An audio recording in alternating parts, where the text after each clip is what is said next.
In today's video, I'm going to teach you how to create a full screen chat application with a sidebar for chat history and smooth streaming responses. We'll keep this simple and practical, and by the end, you'll have a clear understanding of the core setup needed to get a basic chat experience working nicely. To begin, prompt Lovable to create a full screen chat application with a sidebar for previous chat history. The goal here is to establish the overall layout first. You want the main chat area to take up the full screen so the interface feels modern and focused, while the sidebar gives users an easy way to navigate through earlier conversations. This kind of structure is common in chat tools because it keeps the current conversation front and center without losing access to past messages. Once the app is generated, take a moment to review the layout and make sure the chat panel and sidebar are visually separated and easy to understand. Next, go to the Secrets tab and enter your OpenAI or Anthropic API key. This is what allows the application to connect to the language model and generate responses. Be careful during this part to keep your key private and never expose it in the visible front end or in shared code.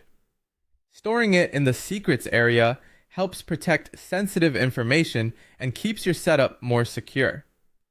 After adding the key, save the configuration so the app can access it properly during runtime. After that, configure your message state arrays so the application can keep track of system, user, and assistant turns. This is a very important part of making the conversation function correctly. The system messages define behavior or instructions for the model, user messages represent what the person types, and assistant messages store the replies that come back. Separating these into a clear message structure makes it easier to manage context, preserve conversation flow, and send properly formatted history to the model with each new request. If your state management is organized well here, the rest of the chat experience becomes much more reliable.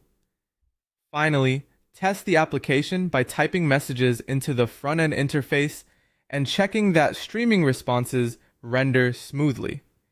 As the assistant generates text, it should appear progressively in the chat window rather than all at once. This creates a more responsive and polished experience for the user. Watch for issues like delayed rendering, duplicated text, or broken formatting. If everything updates cleanly and the conversation history remains intact, then your chat application is working as intended. That's the full process, from generating the interface to connecting the model, organizing message state, and verifying smooth streaming in the front end.